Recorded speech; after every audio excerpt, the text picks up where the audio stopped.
Hello, my name is Claudia Londono, and I'm a pastor's wife. My husband is here with me, and we would like to introduce you to Philadelphia House of Prayer, how the vision started, it, how we received the call to establish a place for worship and prayer here in Philadelphia. So I would like to introduce my husband. Yeah, my name is Luis Londono. I'm the pastor of the Iglesia Cristiana Avivamiento. And we started the House of Prayer one day that I went to the International House of Prayer in Kansas City. And I just went to visit. But at that time, God talked, talked to me about opening one in Philadelphia, which we were obedient and we started in 2012. From that time on, it's been open. We did it for 3 years, 12 hours a day. And in 2015, we stopped for a period of time, which to hear the voice of the Lord, to see how it will evolve in a different way, because I was doing it my way, and He changed the strategy for be a different kind of house of prayer. And I just wanted to say that it was definitely a call of God. And I don't know how you feel in that moment. Do you feel like that was a calling for you? I I when I was there, I felt that God was really asking me to start something that like a burner, something that it will evolve into something for a long time, to glorify His name, to worship Him, and to intercede. And for me, I guess it was definitely didn't know what to expect about the house of prayer, didn't know much about it. And it was just an understanding of what was Jesus calling us to do. So I started like digging into the teachings and the biblical background. And I found out, a lot more than I was looking for. Jesus is worthy. Jesus is worthy to all the praise 24/7. That's the model in heaven. And so if we are called to be loving Jesus with all our heart, with all our minds, and with all our souls, there is no limit into a love and devotion to the Lord. He is worthy. So for me, it was transforming.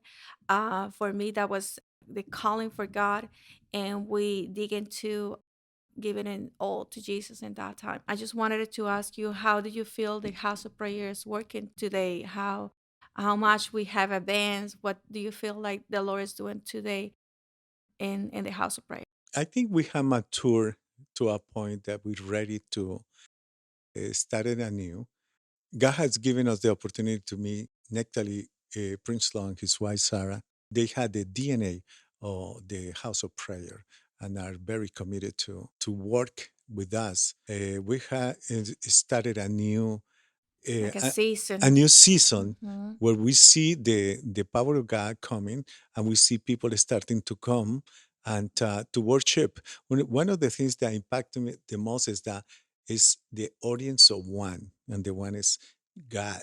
That we don't have, we the people that worship and all that don't have the desire for people to see them, but to glorify God's name, and that will be the one that is listening to the prayers and the worship.